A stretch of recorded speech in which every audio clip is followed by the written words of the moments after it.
Coucou tout le monde, j'espère que vous allez bien. Donc je vous retrouve dans un tag un peu particulier puisqu'il s'agira du tag Creative Things. Donc vous m'excuserez mon accent anglais.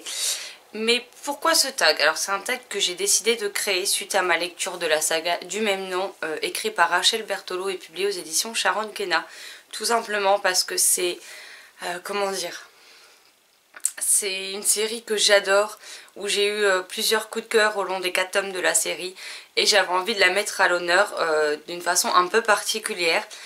Et c'est Lilian et je ne sais plus le nom de sa coéquipière pour ce tag qui en avait fait un sur Sauveur et Fils de Mario de Muraille.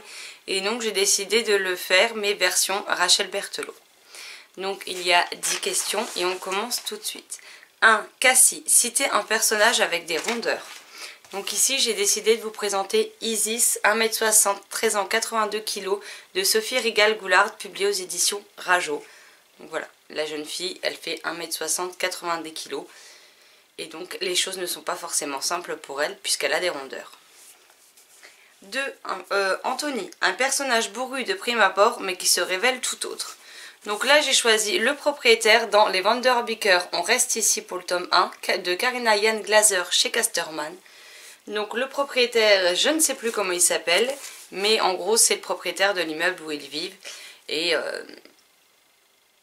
voilà, on le découvre au fur et à mesure du tome et voilà, j'en dirai pas plus pour ne pas spoiler.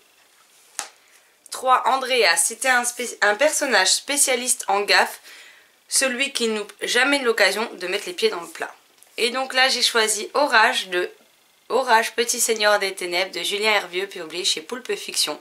Puisque là on a les éléments d'un conte, mais alors revisité à la sauce de l'auteur, hein, il n'y a pas de souci là-dessus. Et Orage n'en loupe pas une pour commettre gaffe sur gaffe sur gaffe, et ça donne un récit divertissant et très drôle. 4. Alexis, citer un personnage souffrant d'un handicap tel qu'il soit. Il faut dire qu'Alexis c'est un de mes personnages coup de cœur de la série.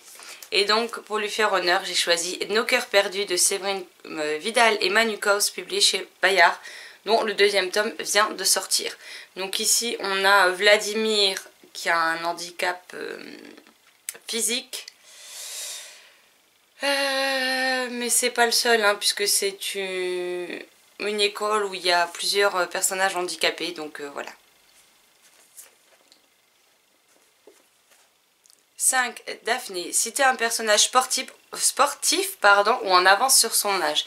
Et donc là j'ai choisi le 4e tome des Plieurs de temps de Manon Fargeton chez Rajo, avec Charlie qui fait du foot et qui adore ça. Donc si vous ne connaissez toujours pas cette série fantastique, je vous la conseille fortement.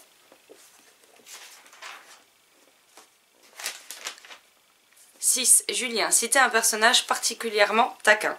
Et là c'est plus dans le sens où il sort toujours de ses phrases, mais c'est juste pas possible.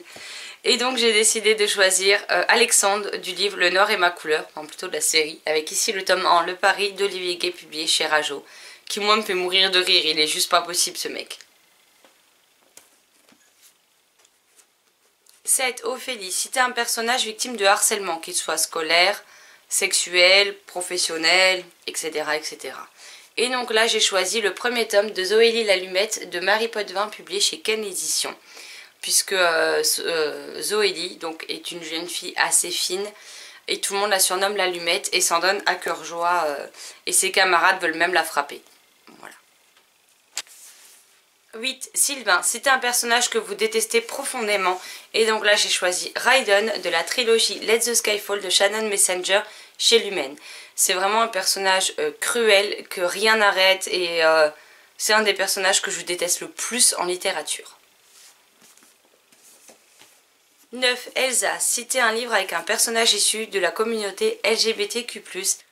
Donc j'ai choisi de vous présenter celle dont j'ai toujours rêvé de Meredith Russo, publiée chez PKJ, qui a fait couler pas mal d'encre à sa sortie et que j'ai beaucoup aimé.